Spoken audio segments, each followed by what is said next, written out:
Assalamualaikum warahmatullahi wabarakatuh. Selamat menjalankan ibadah puasa bagi yang menjalankan ya. Semoga puasanya lancar sampai di finish nanti ya. Oke. Nah, sekarang saya lanjutkan kuliah kedua ya. Kuliah yang pertama dulu sudah, yaitu masalah etika, pengertian etika, kemudian juga etika itu bagian dari cabang filsafat, kemudian apa itu yang dimaksud dengan etika itu sudah saya berikan pada waktu yang kuliah yang pertama. Marilah kita untuk kuliah yang kedua ini membahas mengenai masalah etika lingkungan. Etika lingkungan, mengapa kita perlu membahas etika lingkungan? Ya kan? Pertama adalah karena manusia itu pada dasarnya kan hidup itu pasti memerlukan suatu ruang media, ya kan? Manusia hidup itu tidak bisa menyendiri tanpa tergantung terhadap lingkungan dimanapun. Walaupun manusia itu hidup di bulan sekalipun ya misalnya, tetap saja manusia itu berinteraksi dengan lingkungan.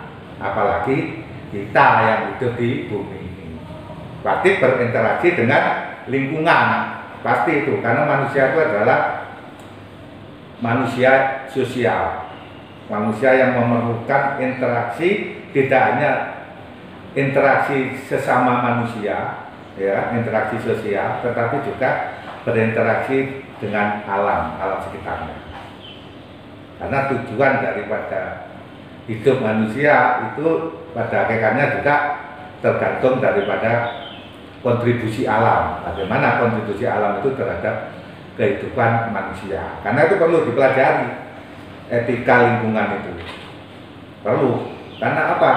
Ya karena tadi itu alasan yang saya kemukakan tadi, ya kan? Akhir-akhir ini masalah lingkungan adalah masalah-masalah yang pelik, terutama di negara kita. Jadi lingkungan itu menjadi suatu hal yang amat memprihatinkan, terutama lingkungan alam. Terjadinya erosi, terjadinya banjir, ya kan, terjadinya bencana, itu adalah karena kurang kepedulian manusia terhadap lingkungan, kurang beretikanya manusia terhadap lingkungan, maka terjadilah bencana-bencana. Mengapa itu terjadi? Mengapa? Karena manusia itu pada hakikatnya manusia itu adalah manusia bersifat antroposentris. Ya. Dia menganggap dirinya itu antroposentris, ya, antroposentris. Dia menganggap bahwa manusia itu hanya satu-satunya saja manusia antroposentris yang tidak bisa dipengaruhi lingkungan, malah mempengaruhi. Manusia dalam aliran antroposentris itu menganggap bahwa manusia itu satu-satunya yang tidak terpengaruh, bahkan kalau perlu dia mempengaruhi alam. Itu karena itu manusia itu biasanya tidak peduli dengan alam. Yang penting tujuan hidupnya, terutama faktor-faktor masalah keuntungan pribadi, itu apa itu perusahaan, apa itu agensi. Yang penting saya bisa untung. Kalau saya mendirikan perusahaan, yang penting saya bisa untung. Saya tidak begitu memperhatikan lingkungan, aco. Itu manusia sekarang itu gitu. Bahkan kalau perlu lingkungan itu dirusak demi misalnya perusahaannya, komponennya itu bisa untung. Itu manusia sekarang itu bersifat manusia yang antroposentris. Saya nggak mau, saya adalah manusia segala-galanya. Makanya akibatnya apa? Akibatnya alam itu tidak begitu diperhatikan. Contohnya banyak juga di perusahaan-perusahaan, ya kan, seperti perusahaan Freeport, tambang emas, ya kan? Dia mengutamakan benefit, keuntungan aja dikejar, tanpa memperhatikan lingkungan. Sehingga lingkungan itu berdampak kepada masyarakat.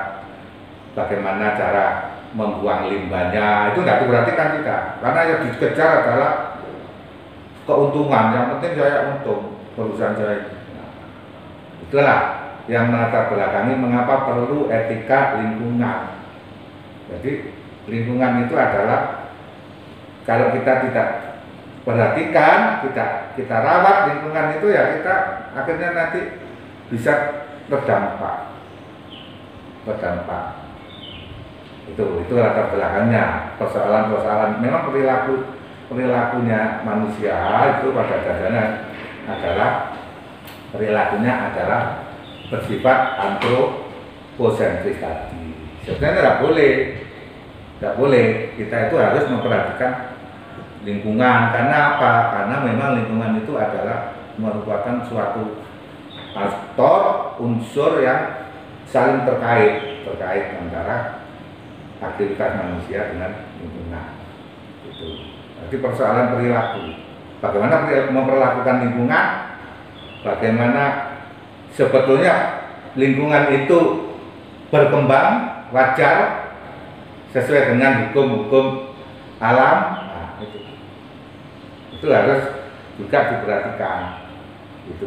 Karena apa? Karena sebetulnya kalau kita memperhatikan lingkungan, itu mau tidak mau kita harus pakai prinsip bahwa lingkungan itu adalah faktor biologis, dipandang sebagai faktor biologis. Jadi lingkungan itu tidak dipandang sebagai faktor yang non biologis, faktor biologis. Artinya faktor biologis artinya berkembang, produksi seperti manusia ini. Manusia kan di samping makhluk sosial juga makhluk biologis. Sebetulnya lingkungan itu ya juga tumbuh berkembang. Karena itu dikatakan lingkungan itu adalah faktor biologis, harus dipandang sebagai faktor biologis, berkembang, ya kan, dirawat, terjadilah perubahan, ya kan, terjadilah apa nanti itu memberikan suatu manfaat. Nah, itu faktor biologis. Jadi tidak cuma dipandang sebagai makhluk yang istilahnya tidak berkembang, makhluk mewah itu lingkungan, ya itu begitu. Hutan ya begitu, itu laut, lingkungan kita, sampah-sampah.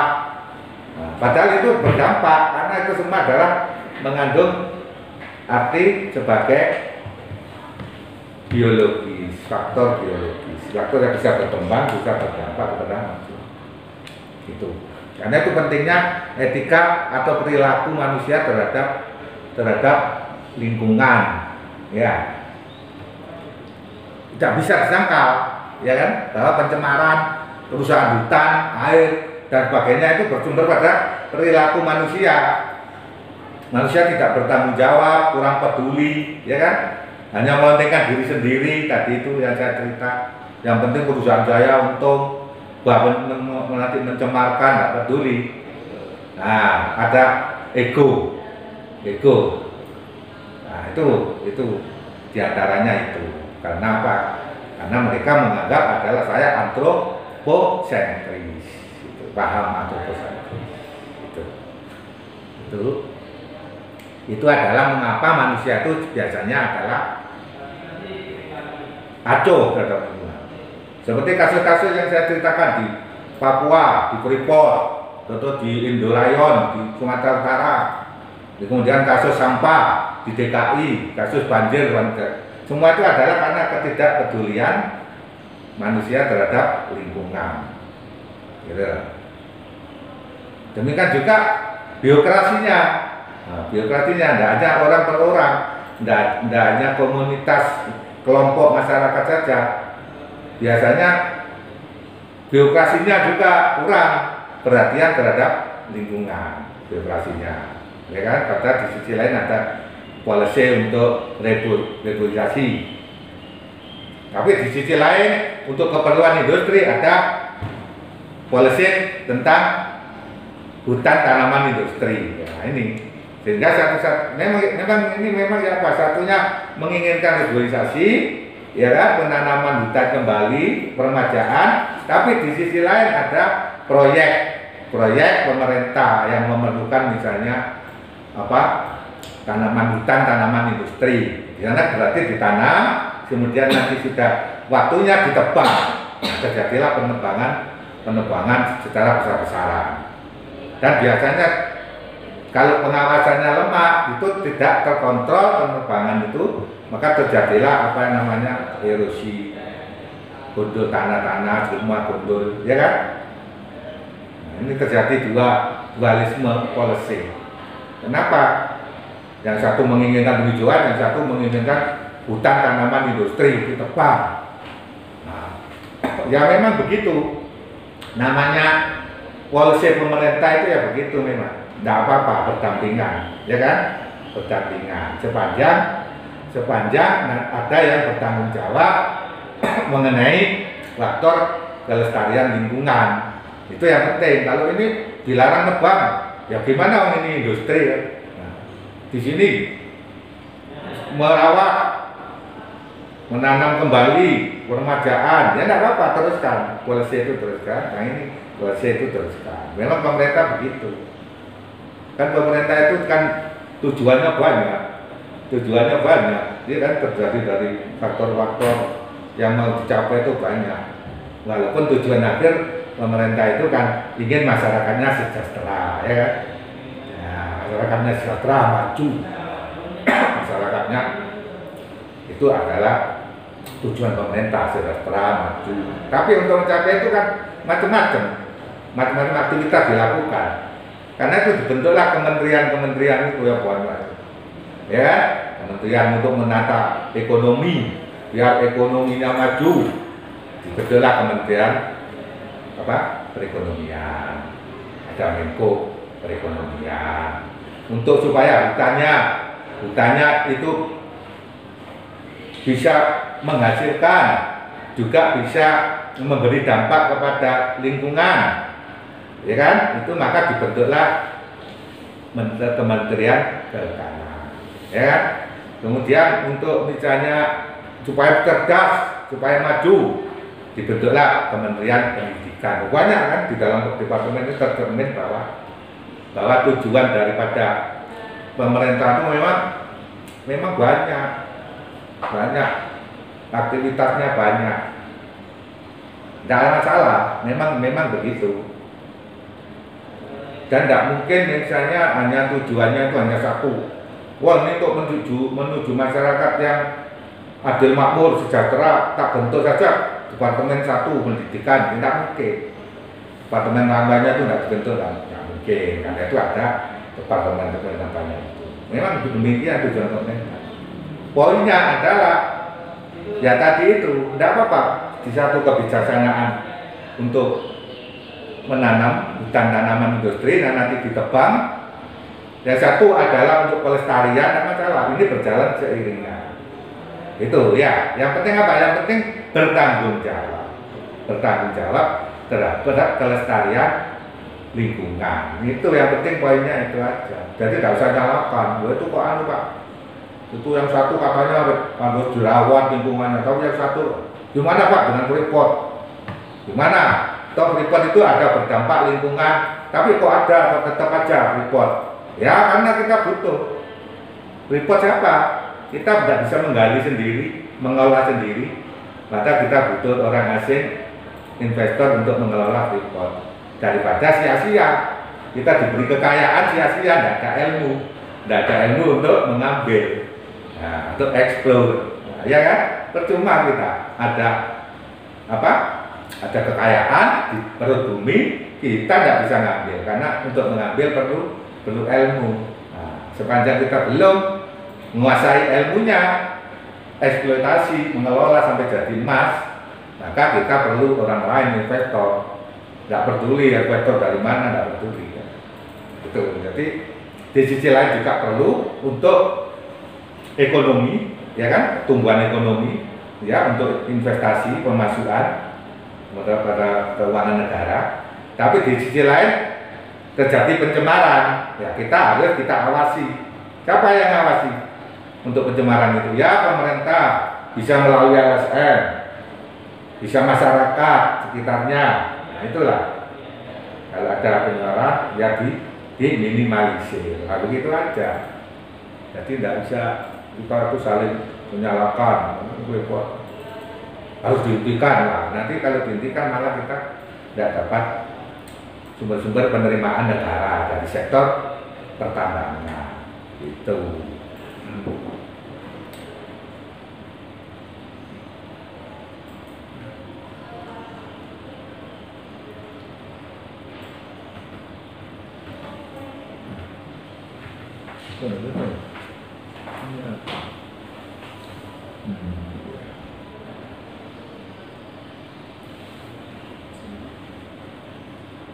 Jadi intinya adalah manusia itu yang sebagai makhluk yang antroposentris tadi itu tidak boleh manusia itu sebagai penguasa alam, boleh melakukan apa saja, tidak boleh.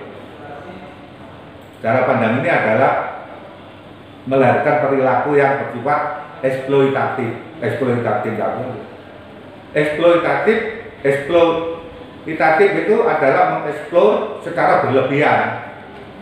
Tapi kalau mereka mengeksplor dengan terukur sesuai dengan misalnya programnya, bahwa ini nanti ditebang kemudian untuk memenuhi keperluan industri, tidak membabi buta mengeksplornya, ya tidak masalah.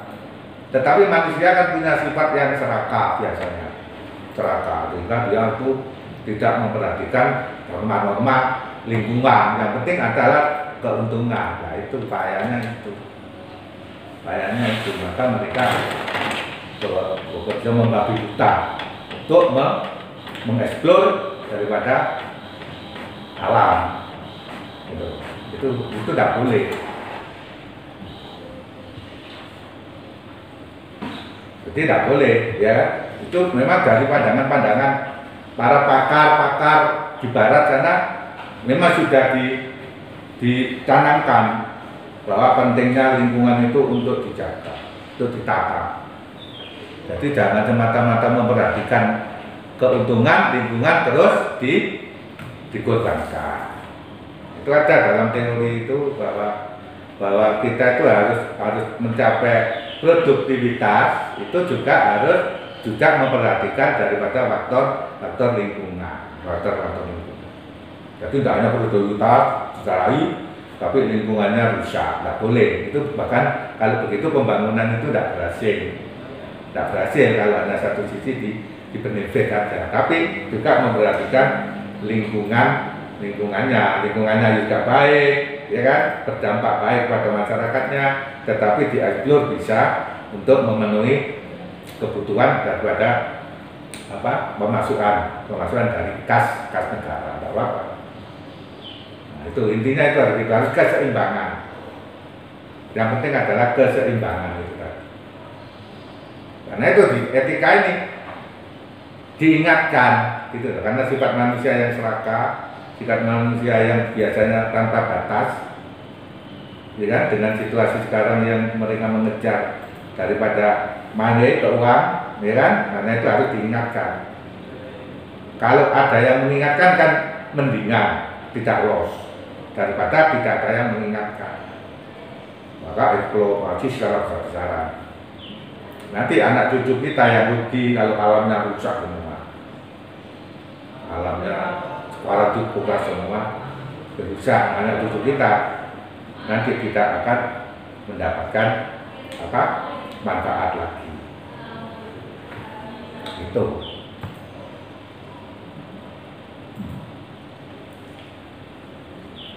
Itu pentingnya daripada etika lingkungan, ya. Kemudian manusia yang bersifat antroposentris tadi sebetulnya mempunyai 3 kesalahan. Kalau kita bersifat antroposentris, saya manusia, saya nggak mau tergantung alam, ya kan? Padahal ya memang betul di konsep modern itu manusia tidak tergantung alam. Pada masyarakat primitif manusia tergantung alam. Tapi pada masyarakat yang modern memang tidak tergantung alam, bahkan mengolah alam, bahkan alam itu dibuat sedemikian rupa mengikuti seleranya. Itu memang ciri daripada masyarakat modern, ya kan? Masyarakat modern itu sekarang menguasai alam, bukan tergantung alam. Nah, tapi kalau menguasainya itu tidak berdasarkan etik, ya nanti rusak, semua anak cucu kita rugi, gitu loh. Ya, ada 3 yang kesalahan daripada cara pandang antroposentris itu. Pertama adalah manusia dipahami sebagai makhluk sosial yang eksistensinya ditentukan oleh makhluk komunitas makhluk sosial yang ditentukan oleh makhluk biologis. Dilihat sebagai makhluk biologis. Manusia sebenarnya kan makhluk biologis. Hutan juga biologis. Hutan ini makhluk biologis, bukan benda mati. Hutan lingkungan, alam. Bahkan kalau kita belajar tentang ekosistem dalam perspektif biologis itu bukan ada misalnya burung, ular, nah itu saling ketergantungan antara burung ular, ya kan? Itu saling ketergantungan, tidak bisa kita melihat burung hanya burung, ular ada ular. Itu saling ketergantungan dalam ekosistem.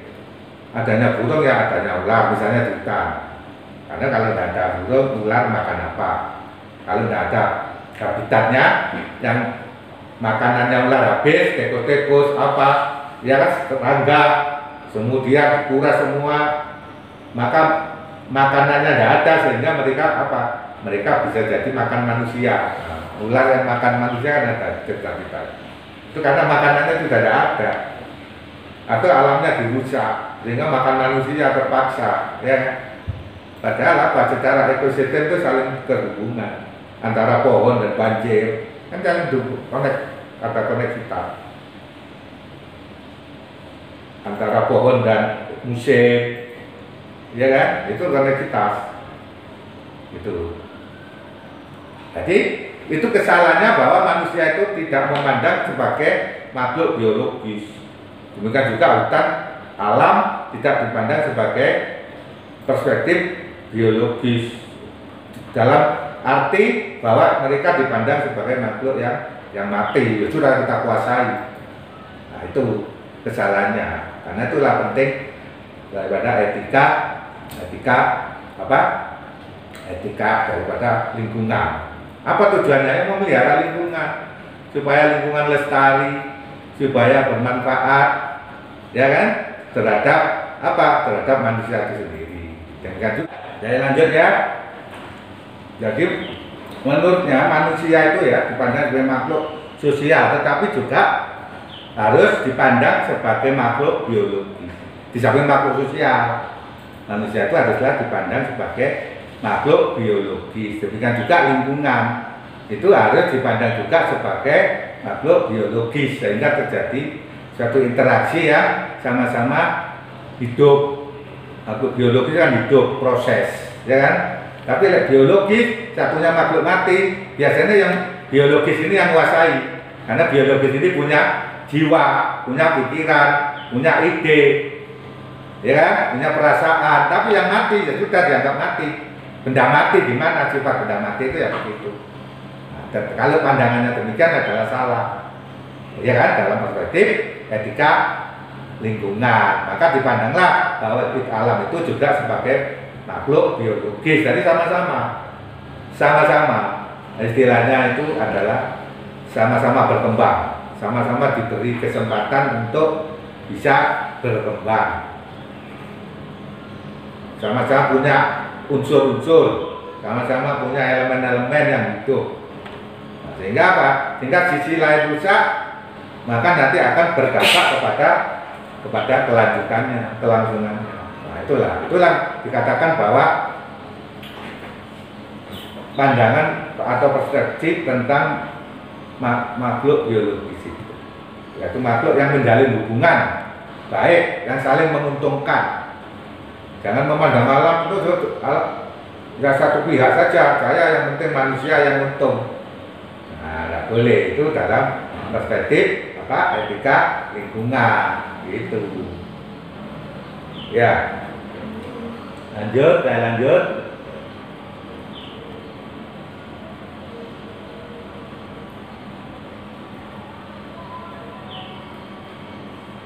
Ya, ini gambaran aja. Ini gambaran aja bahwa ini kan tumpukan sampah itu ya. Jadi tumpukan sampah. Kan dipandang saja sudah tidak enak. Ya kan, tumpukan sampah. Walaupun itu direkayasa diuji sebagai apa itu boneka, tapi tetap aja namanya sampah ya dipandang mata tidak enak. Karena itu mata dimanfaatkan, ya kan, dimanfaatkan. Ada ini cerita ilustrasi aja. Ada seorang dokter, ya seorang dokter lulusan sosmed itu adalah sekarang jadi pemulung. Nah, ada jadi pemulung, ada itu seorang dokter lulusan uni Soviet, mereka jadi pemulung. Mereka karena mencintai alam lingkungan, mereka senang jadi pemulung. Nah, ada itu, karena kalau lihat YouTube ada itu seorang dokter lulusan Uni Soviet tapi ingin jadi pemulung. Mereka cinta terhadap apa lingkungan, mereka bangga menjadi pemulung, membersihkan. Bahkan mereka menghitung plastik ya, hari dapat berapa, 2 hari dapat berapa, sampai begitu. Ada itu, jangan lihat YouTube itu seorang dokter jadi pemulung. Itu adiknya Pujangga itu, Amantatur, Pamuja Amantatur. Orang-orang dulu kenal itu Pamuja Amantatur Pujangga, itu adiknya Susilo Amantatur namanya, dokter lulusan Soviet jadi pemulung. Lah itulah kecintaannya terhadap lingkungan. Dia bangga, masalah. Walaupun dia dokter tidak masalah. Yang penting dia punya apa kebanggaan, kecintaan terhadap lingkungan, sehingga mereka kontribusinya adalah membersihkan lingkungan. Itu salah satu contoh saja. Itu menyangkut pilihan hidup, tidak masalah. Tidak dokter harus murah jadi ini. Memang idealnya ya, dokter nanti pegawaiannya enak jadi ini, ya memang tidak apa-apa. Tetapi kalau pilihannya tadi sang Susilo itu, yang dokter Susilo namanya, itu yang ingin menjadi pemulung, tidak masalah. Yang penting dia punya kontribusi terhadap lingkungan. Ya apa? Tidak masalah jadi pemulung. Ada itu, coba dilihat di YouTube ya. Itu ada etikanya, etika daripada seseorang memandang lingkungan itu sedemikian berharganya, gitu, sedemikian berharganya. Jadi apa? Artinya semua menjadi terpelihara, menjadi seimbang, serasi, ya, itu.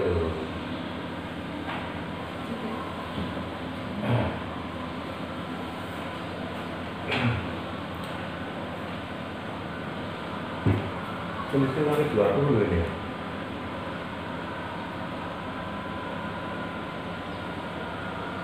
Kemudian ini lagi ciri daripada pandangan lagi mengenai makhluk antroposentris itu adalah bahwa adanya paradigma bahwa manusia itu super, manusia menguasai teknologi sebagai makhluk mekanik. Manusia itu dipandang sebagai makhluk yang seperti mesin mekanik, menguasai teknologi, ya kan? Artinya mereka mereduksi unsur-unsur daripada mesin. Manusia itu berpikir bahwa saya ini adalah makhluk yang apa? Yang punya teknologi, menguasai teknologi, ya kan? Bahkan sekarang ada yang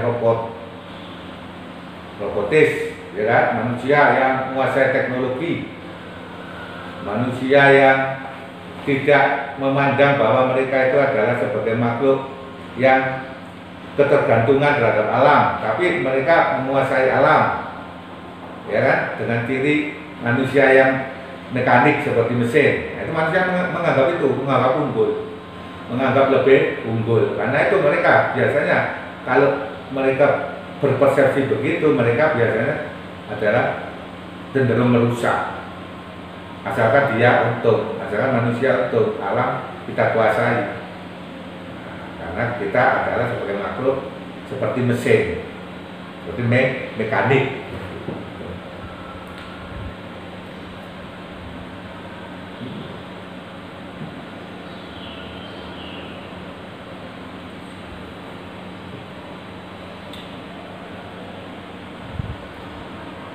Jadi itu pentingnya daripada kita itu ada semacam apa, etika. Etika itu apa sih? Etika itu kan sebetulnya kan, etika itu sebetulnya prinsipnya etika itu apa itu etika profesi, apa itu etika birokrasi, apa etika individu, apa etika hukum. Pokok etika itu kuncinya adalah hal yang baik, ya, hal yang benar, hal yang wajar, hal yang pantas. Itu etika, sudah itu. Benar, baik, wajar, pantas. Itu etika, itu prinsip etika. Etika apa saja? Etika profesi ya. Ya, tujuannya sama. Supaya apa? Supaya mereka menurut apa yang dicanangkan di dalam kode etik profesi. Nah, seperti dokter. Dokter itu adalah profesi. Dokter profesi. Maka ada etika profesi. Apa etika profesi? Ya diatur di sana. Kebutuhan pasien supaya pasiennya itu terpenuhi. Kemudian dokternya sendiri, nah, ya kan? Jadi ada dua unsur. Misalnya saya beri contoh dokter sebagai profesi, ya kan? Maka tidak hanya memperhatikan dokternya aja, tetapi juga pasiennya. Nah, itulah yang dikatakan dokter profesional. Profesional, mereka itu profesional. Profesional itu adalah apa? Kerjanya. Lihat profesi kan statusnya. Profesi saya dosen, statusnya profesi dosen. Profesional ngajarnya, cara mengevaluasi mahasiswa, cara membuat SAP. Nah, itu profesional. Kalau menurut aturan-aturan yang tidak ditentukan, ya itu adalah profesional. Profesi sendiri adalah orangnya. Ya, semuanya ini mengacu kepada etika, namanya kalau di profesi ya kode etik. Seperti ASN, pegawai negeri. Ada kode etik pegawai negeri. Ya kan? Itu harus diturut. Kode etik pegawai. Jadi intinya itu etika. Etika itu adalah menyangkut tadi moral mental tentang baik, benar, buruk, pokoknya bagus-bagus lah. Yang bagus-bagus itu etika. Karena memang etika itu tentang kebenaran, ya, tentang kebaikan, tentang kepantasan. Nah itu, kalau lawannya itu, nah, itu bukan etika, tidak beretika. Lain lagi etiket. Nah, etiket apa etika dan etiket beda. Etika tadi yang saya cerita, ya. Etiket apa? Etiket itu lebih condong ke fisiknya, tingkah laku fisik etiket. Misalnya sampean pas makan bersama di suatu pertemuan, kemudian ada orang yang lebih tua di pertemuan makan itu, kemudian sampean makan dahulu, ya. Nah, makan dahulu, tidak usah memberi izin kepada yang lebih tua. Nah, itu etiket tindakan. Atau ada orang tua yang duduk, kemudian langsung enak saja jalan atau lari. Nah, itu adalah etiket. Etiket adalah perilaku fisik, ya kan? Etiket. Memang etiket mencerminkan etika, karena etika itu moral. Orang moralnya baik, etiketnya ya baik. Itu harapannya, normatifnya. Etiket bisa dilihat, dan etiket itu biasanya berubah-ubah. Misalnya sampean kalau di muka umum beretiket baik, bisa sengaja supaya saya dikatakan punya etika, beretiket baik, karena saya dilihat orang. Seperti saya ngajar ini, sampai lihat, oh saya ya mengusahakan supaya saya baiklah perilaku saya, gerak-gerik saya. Dan kalau saya di rumah beda lagi, bebas saya. Nah, jadi etiket itu sebetulnya adalah tergantung daripada tempatnya, situasinya. Beda dengan etika. Itu moral, di mana-mana saudara harus tetap harus bermoral baik, baik di rumah, baik di dalam rapat, baik di kendaraan. Tapi etika bisa berubah-ubah. Itu bedanya. Ada etika dan etika. Mana yang perlu? Ya semua perlu, semua perlu. Karena itu etika biasanya cerminan daripada moral atau etika. Jadi ada hubungannya.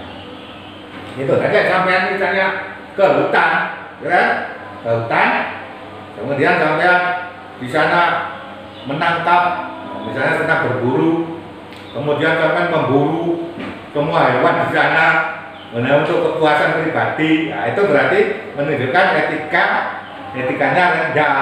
Etikanya jangan wujudkan dengan sampai berburu di hutan. Saya senang berburu rusa, berburu apa, harimau.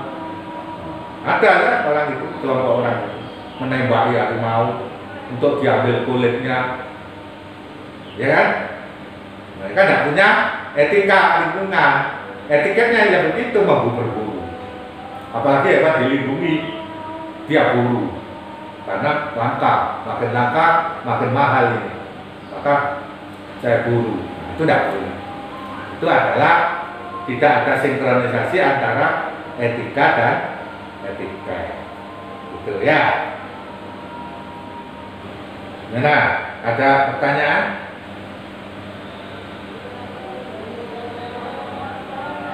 Ya.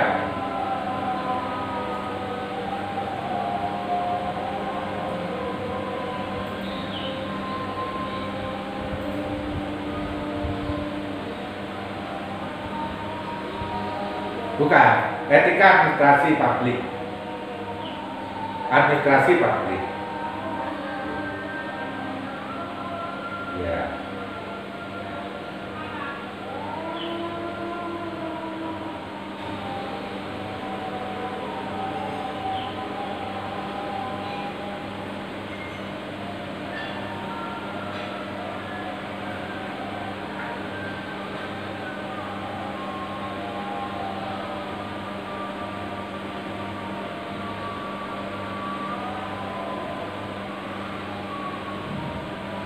Ya.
Ya, terima kasih.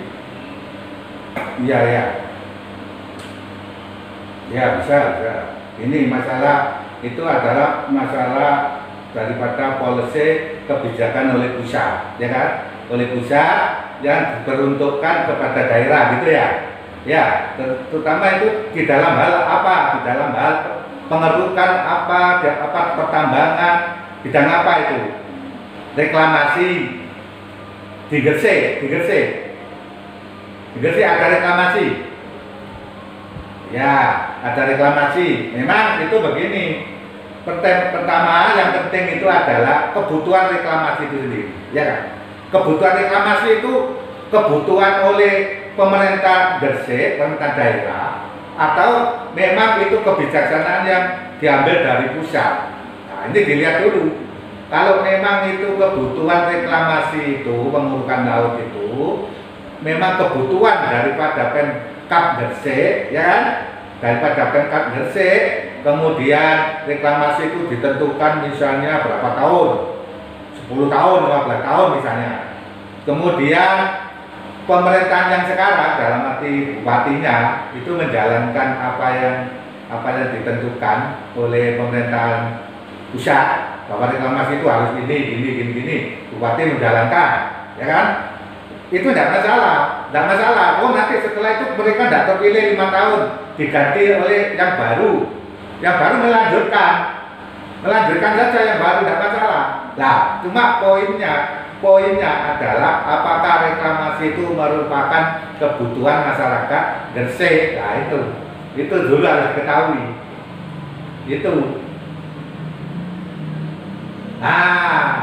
Itu ya, makanya tidak sampai ceritakan tadi. Itu berarti adalah keperluan daripada perusahaan, pihak agensi perusahaan, ya kan? Nah, maka dari itu sekarang dilihat aja proses daripada kebijaksanaannya itu di lapangan. Pengerukan itu kan ada itu aturannya. Pengerukan ini harus diperuntukkan untuk apa? Untuk mendirikan pabrik, industri di daerah itu. Kemudian gimana nanti kalau sudah jadi pabrik, perusahaan atau untuk perusahaan industri, kemudian apa tidak ada dilihat juga apa tidak ada penolakan dulu pada waktu awal-awal sebelum izin itu diberikan, ada penolakan apa enggak? Nah, ya.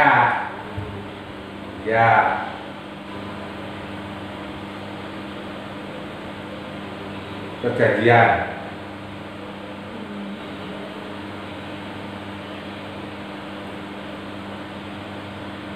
Oh, ya.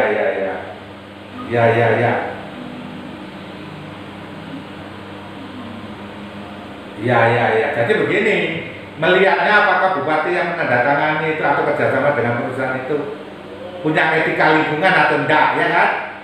Nah, kita lihat aja. Kalau memang dulu itu motivasinya, niat daripada bupati itu adalah untuk pengembangan industri, yang pada akhirnya adalah untuk menambah daripada penerimaan negara, penerimaan Pemda, ya, itu memang enggak masalah. Yang penting bupati itu, yang penting masyarakat di sana itu tidak timbul gejolak. Makanya bupati berani menandatangani. Itu masih dalam tadi yang saya ceritakan, keseimbangan. Jadi bupati itu ada dua pertimbangan daripada penerimaan dari daerah. Dalam hal ini ada investasi, tetapi di sisi lain pertimbangan daripada merusak lingkungan, laut, biolog. Nah, ini ditimbang bupati otomatis sudah menimbang antara mudaratnya dan manfaatnya. Jadi etikanya dilihat dari itu. Kalau memang itu, ya, itu, iya teori, ya, sama, ya.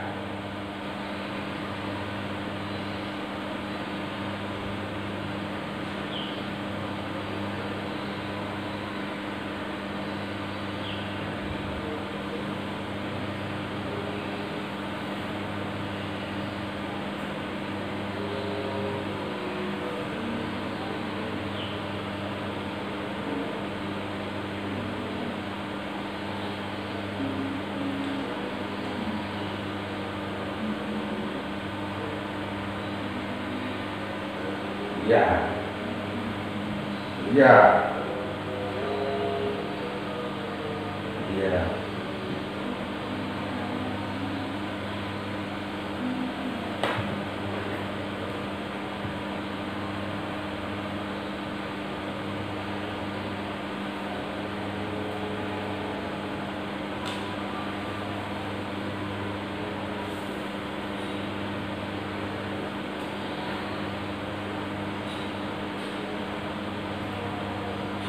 Iya, memang kita itu, iya kita begini, ya mereka itu dikatakan beretika ya beretika, karena mereka tujuannya adalah untuk peningkatan daripada investasi, ada investasi, ada penarikan dana, ada pemasukan penarik, ya PAD. Terus di sisi lain lingkungannya itu kan berubah. Ya kan, lingkungannya berubah. Etika memandangnya begini, sepanjang lingkungan itu tidak dikorbankan, ya kan, tidak dikorbankan untuk semata-mata mencari keuntungan, PAD bertambah tapi lingkungan rusak. Nah itu juga ya beretika gitu loh Pak. Kalau masalah yang melanjutkan Pak, masalah yang melanjutkan, memang kita itu bicara antara dosolen dan dosalien itu beda. Antara ide yang normatif baik dengan kenyataannya beda. Memang ya, kalau misalnya saya sebagai bupati punya program, kemudian sebelum program itu tuntas, maka saya sudah tidak menjabat. Nah ini gimana bupati yang baru? Apa meneruskan program saya? Apa mereka menghentikan? Mereka punya program baru, polisi baru, kan begitu? Kenyataannya kan begitu, kenyataannya, ya kan? Kenyataannya begitu, memang itu realnya begitu. Tapi normatifnya itu adalah kalau ada program jangka panjang 10 tahun, 15 tahun, tapi bupati kan hanya 5 tahun, dipilih lagi 5 tahun, 10 tahun. Maka idealnya loh Pak ya, idealnya yang meneruskan daripada program bupati lama, idealnya. Tapi realnya yang tidak mungkin biasanya bupati baru punya polisi, gitu, ya, kan gitu biasanya. Bupati baru punya polisi baru, ini belum sampai finish, ya sudah. Nah itu realnya begitu di lapangan. Padahal yang normatifnya itu tidak boleh begitu. Kalau begitu kan tidak ada pemerintahan kita, tidak ada pembangunan jangka menengah, jangka panjangnya kan, ya kan, yang secara berkesinambungan, gitu Pak. Memang dalam setiap polisi itu Pak tidak selalu berhasil, tidak selalu baik. Polisi itu adalah bersifat itu selalu diperbarui, itu Pak, selalu diperbarui. Seperti contohnya, ya inilah polisi tentang apa ini, PSBB, ya kan? Ini aja polisinya PSBB belum tuntas semua, mau ada relaksasi PSBB. Mau ada pengecualian pasar-pasar dibuka, bis kota diizinkan. Nah itu gimana ya?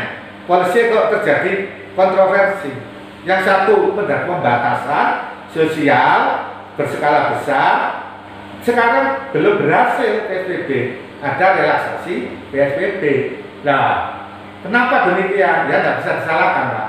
Karena kebutuhan pemerintah itu harus mendengarkan atau memperhatikan daripada kebutuhan masyarakat. Contohnya apa? Ini menjelang Lebaran, ini menjelang di bulan-bulan menjelang Lebaran, maka perlulah fasilitasi pasar. Nah itu tidak bisa disalahkan memang. Memang polisi itu begitu. Sifat polisi itu pertama tidak ada yang sempurna. Kedua, polisi itu implementasinya itu pasti perlu perbaikan. Itu polisi. Oke? Itu Pak. Berarti tadi kembali lagi masalah etika ya. Ya mereka beretika seperti itu. Karena apa? Karena tujuannya baik, investor ada, penerimaan daripada pemerintah bertambah. Tetapi tentunya ada pengawasan Pak. Pengawasan baik dari masyarakat, dari sosiete, atau pengawasan dari aparat-aparat pemerintah tentang proyek itu lah, proyek yang untuk industri.